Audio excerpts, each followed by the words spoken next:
ஸ்ரீமதே ராமானுசாய நமக. ஸ்ரீ வரவரமுனையே நமக. ஸ்ரீ ஸ்தலசயன மகாகுரவே நமக. இன்று முதல் மாதவன் மாதம் ஆரம்பித்து விட்டது. இதை நாராயண மாதம் என்றும் ஸ்ரீ வைஷ்ணவ மாதம் என்றும் இந்த தனுர் மாதத்தை மார்கழி மாதத்தை கூறலாம். கிருஷ்ணன் பகவத்கீதையில் மாசானா மார்கசீர்ஷோஸ்மி என்று மாதங்களில் நான் மார்கழியாக இருக்கின்றேன் என்று அறுதியிட்டு கூறியதால் இது மாதவன் மாதம் என்றும் அறுதியிட்டு கூறலாம். இன்று முதல் இல்லங்களிலும் கோயில்களிலும் திருப்பள்ளி எழுச்சி திருப்பாவையானது அனுசந்திக்கப்படும். நாமும் ஒவ்வொரு நாளும் திருப்பாவையில் ஒவ்வொரு பாசுரத்தின் அர்த்தத்தை நாம் அனுபவித்து வரலாம். நீளாதுங்கஸ்தனகரிதடி சுப்தமுத்போதி கிருஷ்ணம் பாரார்த்தியம் ஸ்வம் ஸ்ருதி சதசிர சித்தமத்யாபயந்தி சோசிஷ்டாயாம் சிறிதிநிகழதம் யாபலாகிருத்தி முங்கத்தை கோதாதசே நம இதமிதம் பூய ஏவாஸ்து பூயக என்றே பராசரப்பட்டர் திருப்பாவைக்கு தனியர்களை செய்திருக்கின்றார். இதற்கு கருத்து என்னவென்றால், நப்பின்னை பிராட்டியின் திருமுலை தடங்களில் தலை சாய்த்து கண் வளர்த்தருள்கின்ற கண்ணபிரானை திருப்பள்ளி உணர்த்தி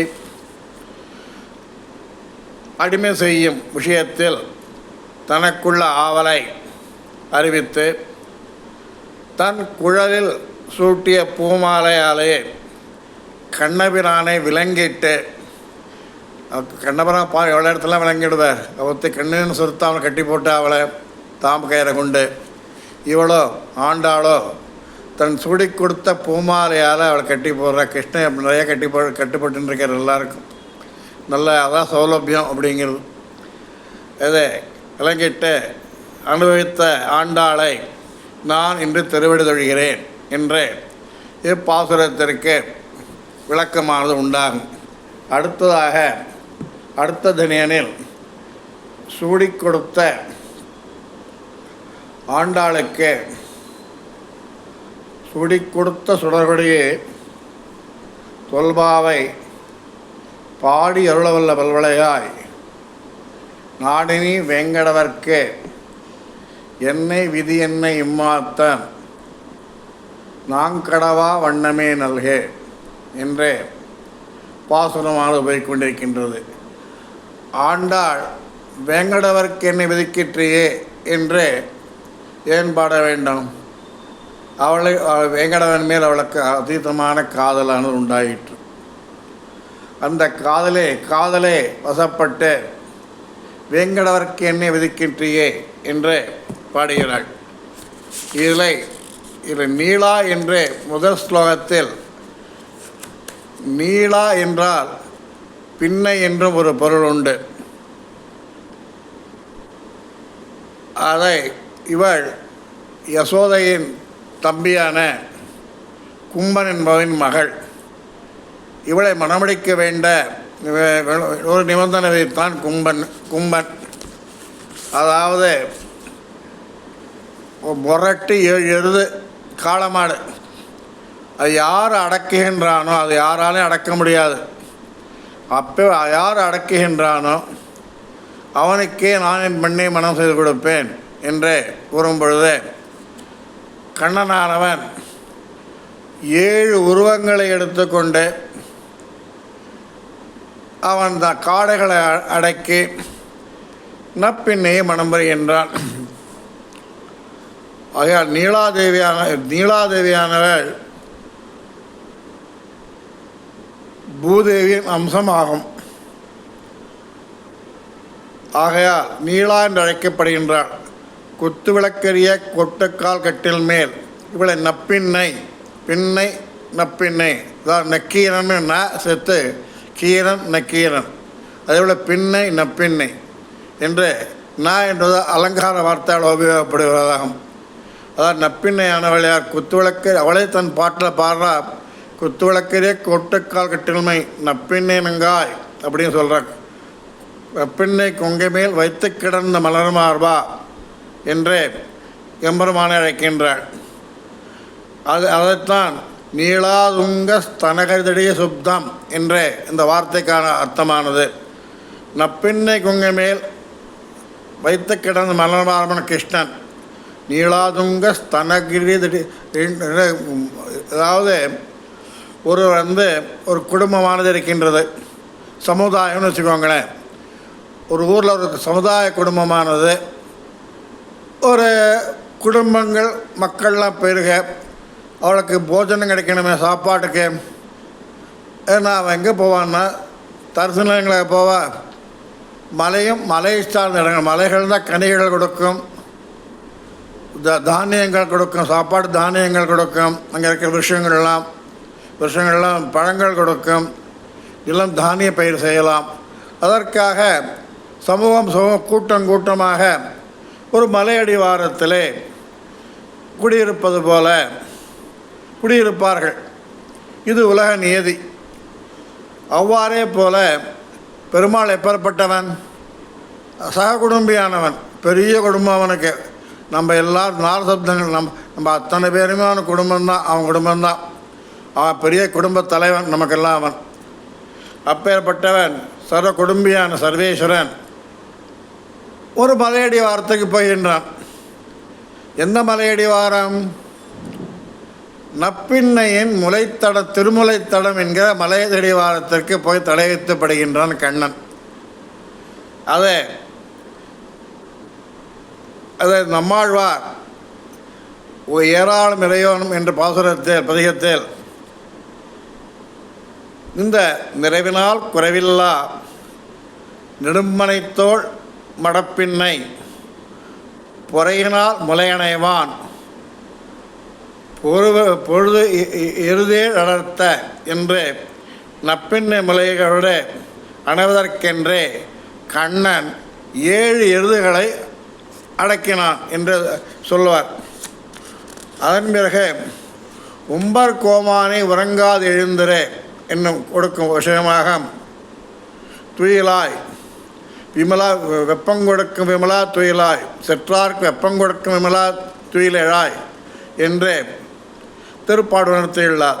இதற்கு என்ன பிரயோஜனம் கேட்குறார்? நான் பாடுறேன், உன்னை துதிக்கிறேன், அதுக்கு என்ன பிரயோஜனம் என்ன அப்படின்னாக்க, 2வது அடியில் பாதம் உன் பொற்றாமரையிலே போற்றும் பொருள் என்ன தெரியுமா? உங்கள்கிட்ட நான் என்ன வேண்டி கேட்குறேன். அதை கடைசி பாட்டில் சொல்கிறா. என்ன சொல்கிறா? சித்தஞ்சிறுகாலையில் உனக்கே நான் சித்தஞ்சிறுகாலை உன்னை சேவித்து உன் பொற்றாமரை அடியே போற்றும் பொருள் கேளாய் பெற்ற மேய்த்துண்ணும் குலத்தில் பிறந்து எனக்கு உற்றேவரங்களை கொள்ளாமல் இற்றைப்பறவள் என்று கால் கோவிந்தா இற்றைக்கும் 7 பிறவிக்கும் உந்தன்னோடு உற்றோமையாகவும் உனக்கே நாம் செய்வோம் அப்படிங்கிறான். அந்த பிரயோஜனம் எனக்கு ஒன்றும் விடமாட்டோம். எவ்வளோ ஜென்மாந்தரங்கள் எடுத்தாலும் பிறவிகள் எடுத்தாலும் உனக்கே நாம் செய்ய வேண்டும் என்று அவள் கூறுகின்றாள். அதாவது இதையே நம்மாழ்வார் எப்படி சொல்கிறாருனாக்க, ஜீவாத்மாவானது இன்றைக்குமே பரமபுருஷனுக்கு உரிமைப்பட்டிருக்கும், அதான் அடிமைப்பட்டிருக்கும். அவன் சுவாமி, நம்ம பாரியா நம்ம அவனோட பத்தினி, சேஷபாகம். நம்ம அவனுக்கு என்றைக்குமே அடிமைப்பட்டிருக்க வேண்டிய கடமை பட்டிருக்கும் தன்மை. இது நம்மாழ்வார் எம்மா வீட்டு திருமணம் சொல்லும் பொழுது தனக்கேயாக எனக்கொள்ளும் மீது என்று அவளை செய்கின்றார். ஸ்வம் என்று தனத்திற்கு பொருளுக்கு ஒரு பெயர் உண்டு. ஆத்மாவிற்கு பெரிய தனம் என்னன்னாக்க பாரதந்திரியத்தை உரைப்பது சிறப்பாகும். வேதங்களில் ஆத்மாவுக்கு பாரதந்திரம் முறையிடப்பட்டிருக்கிறது. சர்வேஸ்வரன் தனது சேஷத்துவத்தையும் ஆத்மாக்களின் சேஷத்துவத்தையும் பல வகைகளில் இவ்வுலகினில் எடுத்துரைத்தாலும் அகம்மே நான் எனக்கே உரியவன் என்று அகங்காரித்தனமாய் இருமாந்து இங்கு ஆத்மாக்கள் பஞ்சேந்திரங்கள் அலக்கழிக்கப்பட்டு அவதிப்பட்டு கொண்டிருக்கும் பொழுது அதற்காகவே இவர்களை திருத்துவதற்காகவே ஆண்டாள் இவ்வுலகில் தனது சேஷத்துவத்தை தானே சென்று எம்பெருமான் சன்னதியில் ஓதுவதின் சீர்மை தோன்ற எம்பெருமானை நோக்கி, பிரானே நீ எனக்கு சுவாமி, நான் உனக்கு ஸ்வம், பாரார்த்தியம் ஸ்வம் அப்படின்னு பதிலே நீலாதுங்க சமநிலையில் என்பதை இதை நன்றாக நினைவில் வைத்துக்கள் என்றே உணர்த்துவதாக பாடும். அதாவது மூன்றாவது பாசுரத்தில் கண்ணபிரான் அதாவது இந்த இடத்துக்கு அதாவது களிறு போல் செருக்கெடுத்த களிறு அப்போ ஒரு களிரானது ரொம்ப ராஜ நடப்போன்ட்டு அப்படி ஜாலியாக வந்துட்டுருக்கோம் நடந்துட்டு. இந்த களிரை பார்த்து ஒரு செருக்காக இருக்கும், இந்த இதுவாக இருக்கும். அப்பேற்பட்ட களிறு போல கண்ணபிரான் தான் சூடி கொடுத்த மாலையாகிற விலங்கினால் கட்டுப்படுத்தி அவனை வேறொரு இடத்திற்கும் போகாதபடிக்கு அவனை வளைத்து கட்டி அணைத்து அனுபவித்தலைமை கூறுகின்றது. மூன்றாவதும் சோசிஷ்டாயாம் யாபலாகிருதி முங்கதை சோசிஷ்டாயாம் சிறுதினிகிழிதம் யா பலாகிருதி முங்கதையினை மூன்றாவது பதமானது கண்ணபிரானை கட்டுப்படுத்திய சூடி கொடுத்த மாலையானது அவளை கட்டுப்படுத்துகிறது. அது ஒரு விலங்கினால் கட்டுப்படுத்தப்பட்டான் கண்ணன், அவனை கட்டுப்படுத்தினாள் ஆண்டாள் அப்படி என்று இந்த வரியான சொல்கின்றது. அப்புறம் கோதா என்று கோதை என்றால் மாலை போல் இனிமையாக இருப்பவள் என்ற அர்த்தமாகும். இதுக்கு வடமொழியில் கோதா என்றால் இவள் ஸ்ரீசுக்தி தந்தருளியவள் என்று இதற்கு அர்த்தமாகும். ஆகையால் ஆண்டாள் அருளி செய்த திவ்ய பிரபந்தங்களை ஓதுவதை காட்டிலும் ஆண்டாள் தன்னுடைய திருநாம சங்கீர்த்தனமே முக்கியம் என்று இதில் சொல்லிக் கொண்டு வருகின்றாள். அடுத்ததாக சுடி கொடுத்த சுடர்கொடியே தொல்பாவை பாடி அருளவல்ல பலவளையாய் நாடினி வெங்கடவர்க்கு எண்ணிவது என்ற மாத்தம் நாங்கடவா வண்ணமே நல்கே என்று தனியானது போய்கொண்டிருக்கின்றது. அதற்கு வெங்கடவர்க்கு நீ விதிக்கிட்டேன்னா அவளுக்கு வேங்கடவன் மேல் மகா காதல். அதாவது பாட்டு பாடிட்டு திருப்பா சொல்லிட்டு அதே நாச்சியார் திருமொழியில் முதல் பாசுரத்தில் தையர் திங்களும் தலைவிளக்கே என்ற இடத்தில் உன்னையும் உயுமாங்களோ என்று சொல்லி உன்னையும் உன் நம்பியையும் உம்பியையும் தொழுதேன் வெய்யதோ தழல் உமிழ் சக்கரக்கை வேங்கடவர்க்கெண்ணி விதிக்கிற்றியே அப்படின்னு அப்பெண்ணே சொல்கின்றாள் நாச்சியார் திருமொழியில். வேங்கடவன் மேல் அவருக்குள்ள காதல், வேங்கடவன் நமக்கும் நாமும் ஆண்டாள் எவ்வாறு வேங்கடவன் பக்தி செலுத்துகின்றாளோ அவ்வாறே நாமும் பக்தி செலுத்தி உய்ய வேண்டும் என்று வார்த்தை அதுக்கு அர்த்தமாகின்றது. அடுத்ததாக இதில் ஒரு விஷயம் என்ன கவனிக்கணும், முதல் இதில் இந்த பாட்டு அத்தனையுமே பாரதந்திரியத்தை குறிக்கக்கூடிய பாட்டானது இதெல்லாம். அப்பேற்பட்ட பாட்டில் நமக்கு என்ன மார்கழி திங்கள் முதலணிந்த நன்னாளால் நீராடப் போதுவீர் இந்த முதல் பாட்டு முதல் தனி சுருக்கமாக அனுபவித்தோம் தனியனை. இனி பாசுரங்களை அனுபவிக்கலாம்.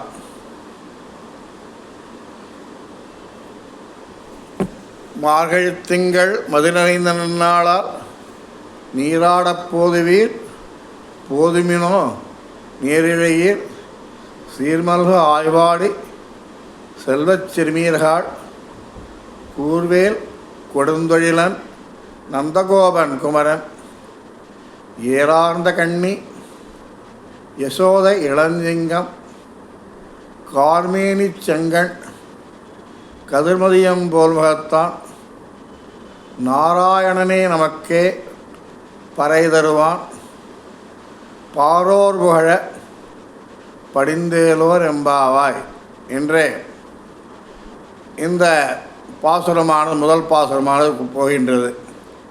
இந்த பாசுரத்தின் அர்த்தம் என்னவென்றால், இதை ஆண்டாள் மார்கழி மாதம் நோன்புக்காக செல்கின்றாள். அவளோ உயர்ந்த குடியில் பிறந்தவள். அவ்வாறு இருக்கும் பொழுது அவள் ஒரு காமதேவனை நோக்கி என்னை வேங்கடவர் பக்கத்தில் சேர்த்து விடு என்று சொல்லலாமோ என்றால், தற்காலங்களில் உள்ளபடிக்கு நீதிப்படிக்கு சொல்லலாம் என்று எடுத்துக்கொள்ள வேண்டும். அதாவது இதை என்ன கேட்குறாள்னா, சீர்மலம் ஆய்வாடி செல்வம் நிறைந்துள்ள அவள் சீர்மலம் ஆய்வாடி செல்வச் சிறுமீர்கள் அப்படின்ட்டு திருவாய்ப்பாடியில் செல்வம் நிறைந்துள்ள திருவாய்ப்பாடியில் கைங்கரிய சம்பத்தையும் இளம் பருவத்துடைய பெண்கள் விலட்சணமான பூஷணங்கள் அணிந்துள்ளவர்களே, மாதங்களில் சிறந்த மாதமான மார்கழி மாதமும் பூர்ண சந்திரோதயத்தோட சுக்லபக்ஷமும் நல்ல நாள் நமக்கு இன்று வாய்த்திருக்கின்றது. நம்ம இருட்டில் போகமாட்டோம், இருட்டில் வைத்திருக்கின்றன. கையில் வேலாயுதத்தை வைத்து கொண்டு எறும்பு எதாவது கிருஷ்ணனுக்கு அதாவது சூத்திர ஜந்துக்கள் அப்படின்னு அதெல்லாம் எறும்பு கிடப்பம் கடிச்சு போயிடும். அது எங்கே இருக்குன்னே தெரியாது. அது எங்கே கடிச்சுட போகிறதுங்கிறதா கையில் வச்சுருக்கான் நந்தகோபன். அவன் எங்கள் கிருஷ்ண கண்ணுக்காக எறும்பு தூத்த கடிச்சுட போகிறது, அதாவது குத்தி கொல்லணும் வரலன்ட்டு.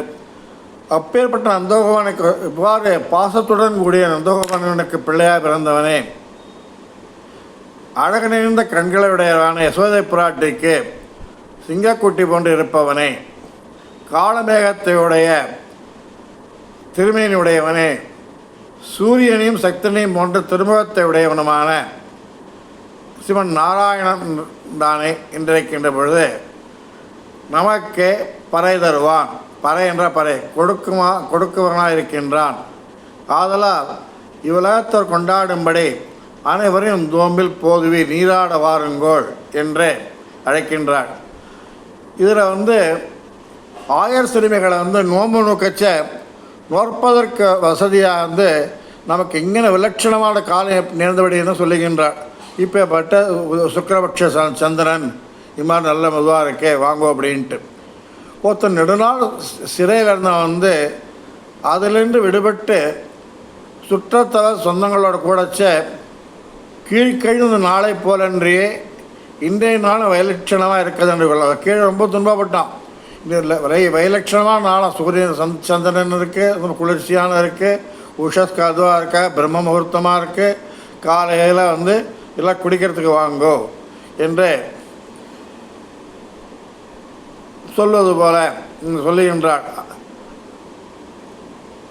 அதான் சும்மனாள் சிறையில் அடைபட்டு கண்ணபரானத்தை கலக்காமடிக்கு தழுகாவடிக்கு கலைசுரையாதபடிக்கு எழுந்து கிடந்த வாயகுல சிறுமியர்கள் தாங்கள் கிருஷ்ணர் சம்சிலேஷிக்குமார் வாழ்த்த நாள் என்று இந்த நாளை முதலடியே கொண்டாடுகின்ற பகவத்கீதையில் கண்ணபிரான் மாதங்கள் அனைத்திலும் மார்கழி மாதமாக இருக்கின்றேன் நான் என்று இம்மாதத்திற்குள்ள வேறுபாடு தோன்ற அவருடைய செதுமையால் அம்மாதம் வாய்க்கப்பெற்றவர்கள் அதனை கொண்டாடாதிருக்க வல்லவர் அல்லரே.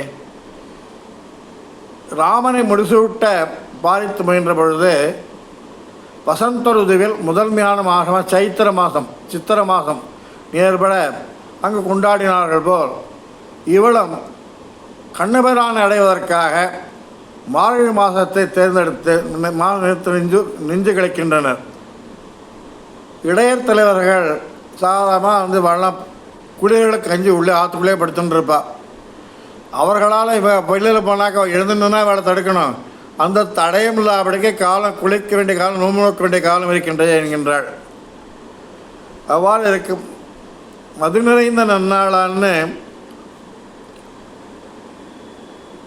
ஒருவர் முகங்கள் அனுபவத்திற்கு எல்லாரும் கூடி சென்று கண்ணபிரான் உணர்த்துவதற்கு பாங்காக நிலா ஏற்பட்டை பார்த்து மகிழ்ந்து இவர்கள் கண்ணபிரானோடு சம்சேஷிப்பதற்கு ஊரா விரோதிகளாயிருக்கும் காலத்தில் நந்தகோபாலன் கடைத்தலைக்கே நள்ளிருட்கண் என்னை உயிர்த்திடும் என்று நாச்சியார் தலைமை சொல்வது போல அவர்கள் நள்ளிரலை வேண்டுவார்கள். இப்போது அவ்வாறு இல்லாமல் கிருஷ்ணனை கலப்பதற்கு ஊராரே இசைந்து நின்றமையால் இருளை வெறுத்து நிலவை கொண்டாடுகிறார்கள் என்று சொல்லலாம். நெடுநாளாக கண்ணபிரானை பிரிந்திருந்த ஆற்றாமை பிறந்த தாபம் அடங்காமலும் தாபம் அடங்குவதற்கு தீருமாறு நீராடு விருப்பமுடையீர் வாருங்கோள் என்று அழைப்பது 2ஆம் அடி. இங்கே நீராட என கூறியது கண்ணபிரானோடு கலவு செய்ய என கூறிவார். தமிழிலக்கம் தமிழ் பரிபாடல்கள் கலவியை சுனையாடல் புனலாடல் என்று கூறுவார்கள். இவ்வாறு திருமங்கையாழ்வார் திருநாடகத்தில் பொற்றாமரை கையும் குடந்த பெற்றேன் வாழ்ச்சொல் இறையும் பேச கேளால் பேர்பாடி தன் குடந்தை நகரும்பாடி பொற்றாமரை கையம் நீராடப் போனாள் புருவற்றாள் என் மகள் உன் பெண்ணுமகதே என்று திருமங்கையாழ்வார் அருளி செய்கின்றார். இப்பெல்லாம் ஆண்டாள்லாம் எல்லோரும் ஒருத்தருக்கு தோழிகள்லாம் அவளை நீங்கள் குளிக்க வாங்க அப்படின்னு அழைக்கலாமே. அவ்வாறு அழைக்காதபடிக்கு நீராடப் போதுவீர் என்று கேளரன் தோற்ற கூறினால் பகவத் சம்பந்தமுள்ளவர்கள் எவராயினும் கௌரவிக்கப்பட வேண்டியவர்களாகும் என்று இதற்கு அர்த்தம். கள்ளவிழ் சோலை கணவனம் கைதொழும் பிள்ளையை பிள்ளை என்றென்ன பெறுவரே என்று திருமங்கையாழ்வாரும் அற்பபலமாக சொர்க்கானுபவத்திற்கு உறுப்பாக கூஷ்மாண்டம் கணகோமம் போன்ற அரிய கர்மங்கள் செய்ய வேண்டும். மீட்சியின்றி வைகுந்தமாக நாம் புகுவதற்கு பகவத் சங்கத்திற்கு இது மாத்திரமே பகவத்தோட சம்பந்தமும் சங்கமும் கூடுதலும் இருந்தால் மட்டுமே போகும். இனி ஹோமம் தேவையில்லை, இந்த ஹோமம் தேவை கிடையாது. போதுவீர் என்று அழைப்பது போதிமினோ என்ற சொற்போக்காக போதரும். பெறுகின்ற வேற்றுக்கு சத்ருஷமான சாதனமில்லாகையால் இது சாமாந்தனமே போரும் என்பதாகும். ஒருத்தன் எலுமிச்சம் கொடுத்த ராஜாட்ட போய் அவனாக குறைந்த ராஜாவெல்லாம் பார்க்க போனாக்க குறைஞ்சபட்சம் ஏதோ ஒரு அன்பளிப்பு எடுத்துட்டு போகணும். ஒன்றுமே இல்லைன்னா எலுமிச்சம்பழமாக கொண்டு போகணும். ஒருவன் எலுமிச்சம்பழத்தை கொண்டு நிறையா பொருள் பண்ணைகள் வாங்கி வருமா போல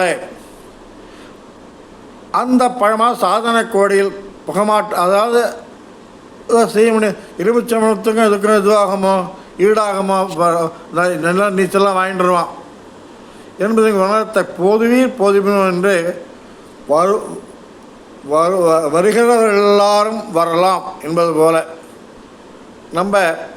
நம்மாழ்வார்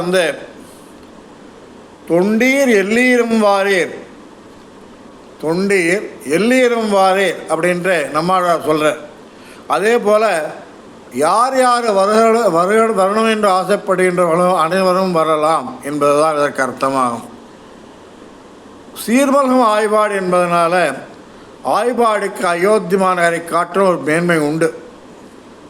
எப்படின்னாக்க பரதன் பேச்ச ராமன் கேட்கல, ராமன் பேச்ச பரதன் கேட்கல. ராவணன் சொன்னால் பரதன் அண்ணா நீ நாட்டுக்கு வா, நீ ராஜ்யம் ஆளணும், கண்டிப்பாக நீ தான் இருக்கணும், நீ இல்லாமல் நான் போக மாட்டேன் அப்படின்னா ராமன் கேட்கல. சரி பரதா நீ தான் ஆளணும், போ என்னோட அது எடுத்துட்டு போ, நீ தான் அதுக்கு அப்பா வச்சு கேட்டு நீ தான் ராஜ்யம் ஆளணும் அப்படின்னு சொன்னதுக்கு பரதன் நான் போக மாட்டேன், பாதையை கொடுத்து நந்திகிராமத்தில் உட்காந்துட்டார். பகவான் ராமன் பேச்ச பரதன் கேட்கல, பரதன் பேச்ச ராமன் கேட்கல இந்த ராமாயணத்தில். ஆனால் இங்கே கோகுலத்தில் நன்மை தீமைகளில் கண்ணன் வழியே பலராமனும் தொடர்வது போல பலராமன் வழி கண்ணனும் தொடர்வதாக ஐதீகம் உண்டு. இந்திரனுக்கு இடும் சோற்றை விலக்கி மலக்கிடச் சொன்ன கண்ணபிரான் சொற்படி நிறைவேற்றிய ஆயர்களுக்கிடமான ஆயர்பாடிக்கு சீர்மல்கும் என்ற வார்த்தையானது பொருத்தமுடையதாகும். இதில் அடுத்ததாக கண்ணபிரானை திருமேனியை கண்டது முதலே கார்முகரை கண்டால் போல சகல தாபங்களும் சீர்வது பற்றி கார்மேனி எனப்பட்ட சொல்லப்பட்டது. ஆற்றிலிருந்து விளையாடுவோங்களை நாச்சியார் சேற்றாலிருந்து வலதுகள் கைகொண்டு காற்றில் கடியவனோ அடம்புக்கு மாற்றமும் தானால் இன்னுமற்றும் வளைத்தனம் பேசானால் இன்னுமற்றும் என்று பாசுரப்படைக்கே இவன் பொறுக்கனா தீம்புகளை போற செய்தாலும் பொறுக்க முடியாபடி தீங்குகளை செஞ்சாலும் அவன் வடிவழகு இருக்குல்ல, அழகு இருக்கு இல்லையா, அது நினைக்கச்சே மேலும் மேலும் அவன் தீம்பெல்லாம் மறந்துவிட்டு அவன் அனுபவிக்கிறதுக்கு உறுதியாக இருக்குமா.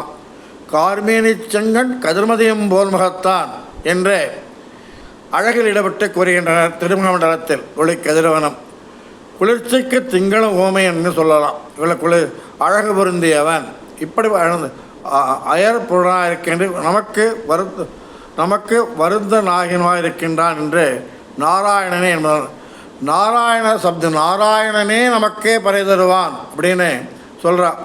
நாராயணன் என்றது நாரங்களுக்கு அயனம் என்றபடி. நாரங்கள்னா என்ன? நித்திய வஸ்துக்களோட திரள்.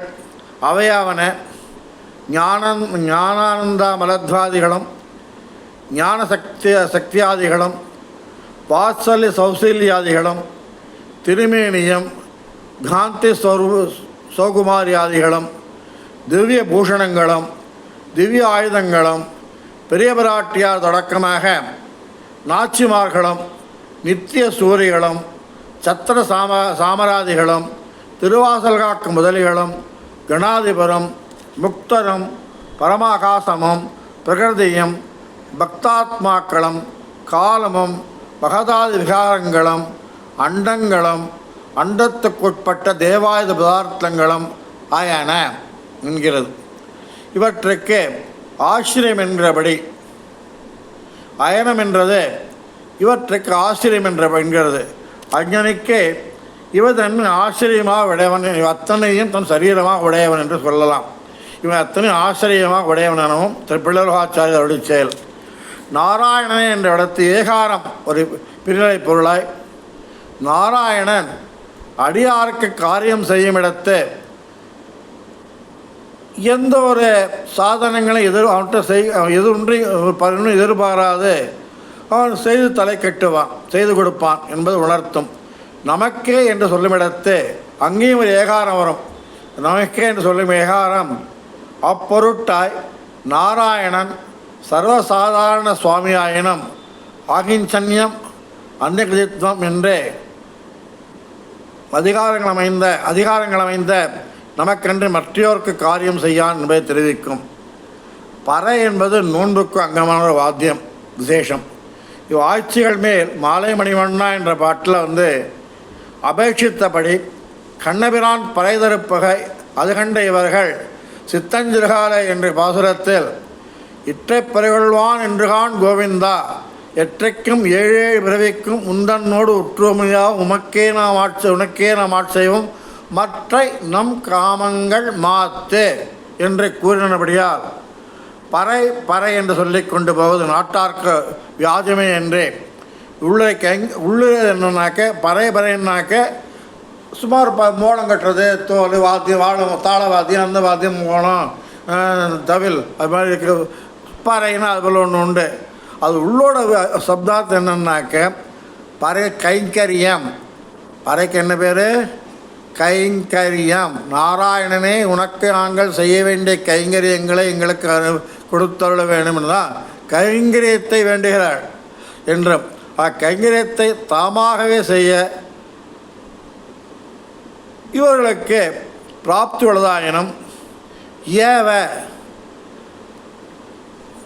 ஏவமற்றாற் செய்வார் என்று பெய்மாறாவார் திருமகள் பூமி ஏவமற்றவர்கள் அட்செய்வார் அந்த வாரில் சொல்லும் பொழுது ஏவமற்றாற் செய்வார் என்கிறபடி எதிர்த்தலை நியமனம் கொண்டு செய்வதே சுரூபத்திற்கு சேரும் என்னும் ரகசியார்த்தம். பறை தருவான் என்பதற்கு போரும் இதற்கு என்றே இளையவர் பிரார்த்தத்தை நோக்க கண்ணபிரானையும் ஆயர் மங்கைகளையும் நெடுநாள் பிரிந்த ஆயர் தலைவர் என்று கூடியது நோன்பு நோட்டு மழை பெய்விக்காதலால் இவர்கள் நோம்பினால் மழை பெய்யாத வழியில் அவர்களை இகழக்கூடும். மழை பெய்யல் இந்த பெண்கள் நோன்பு நோத்தால் அதுக்காக மழை எப்படி வெஞ்சிருக்குப்பான்னு அவளை புகழக்கூடும். அப்புகழ் உண்டாக வேண்டும் என்ற விருப்பத்தை காட்டுகின்ற பாரோர் புகழ என்ற வார்த்தையினால் நோம்பு நோக்கிறா இங்கே பொண்ணால் எங்கேயாவது பொண்ணு போய் மழை வரும்ன்ட்டு மழை வரல என்ன நோம்புன்னு தாளத்தில் பேசலாம் டைம் வேஸ்ட் அப்படின்றோம். மழை பெஞ்சதுனாலும் அடாடா என்ன அருமையாக நோம்பு நோத்துருக்கா மழை கொட்டுறதே அப்படின்வா. அது புகழ். அதைத்தான் பாரோர் புகழ என்ப வார்த்தைகளை கொள்ளுகின்றார்கள். பகவத் கைங்கரியத்தில் ருசுடைய பாகவதர்கள் பகவத் குணானுசந்தானத்தினால் காலாழும் நெஞ்சுழும் கண் சுழலும் என்றபடி எழுந்திருக்க வல்லமையற்று சதப்தராய் கிடக்கும் பாகவதரை கைங்கரியத்திற்கு அழைத்தல் இதற்கு உள்ளறை பொருள். மார்கழி திங்கள் என்று சத்வகுணம் நிரம்பெறும்படியான கால விசேஷத்தை கூறியவாறும் மது நிறைந்த நன்னாள் என்று ஆசிரியனுக்கு அருளடியாக சொரூப உணர்ச்சி பெற்று எம்பெருமானுடைய விஷயகாரத்திற்கு இலக்காக பெற்ற நாளை கூறுவதால் அன்று நான் பிறந்தபின் மறந்திலேன் என்றபடி பிறந்த நாள் இதுவாதலால் அதனை கொண்டாடும்படி இருக்கின்றது. பாகவத சமாசனத்தை புனலோட கொக்க குறுமையால் நீராட போதுவே என்றே பகவத் சமாசனம் பண்ணவாருங்கோள் என்கிறது. போதுவீர் போதிமுன் என்கிறாள். பவித்திரபாணியால் நீராடுதல், மூக்கை பிடித்தல், சங்கல்பம் செய்து கொள்ளுதல் முதல அங்க கலாபங்கள் இதற்கு வேண்டாம் என்கிறது. ஞானம், பக்தி, வைராக்கியம் முதலிய குணங்களே ஆத்மாவுக்கு அலங்காரம் ஆதலால் அக்குணமுடமை கூறுகிறது. நேரிழிய சுப்பிரமானுக்கு என்ற வார்த்தைக்கு எம்பெருமான எளிமை முதலிய குணங்கள் பரமபத தளமும் சென்று அலையறியும்படி பொங்கானிருக்க பெற்ற திருப்பதிகளில் பகவத் அனுபவத்திற்கு பாங்கான அபினிவேசமுடைய அனன்யாக சேஷபூதர்களை விழிப்பது. மூன்றாம் அடி அனன்ய சேஷத்துவம் சுவாதந்திரியமும் இல்லாதாரை குறிப்பது. ஸ்ரீமீர்கள் என்பது மங்களாசானபரான ஆசாரியருக்கு விதேயனாயிருப்பவன் எம்பெருமான் என்பதை கூறுகிறது.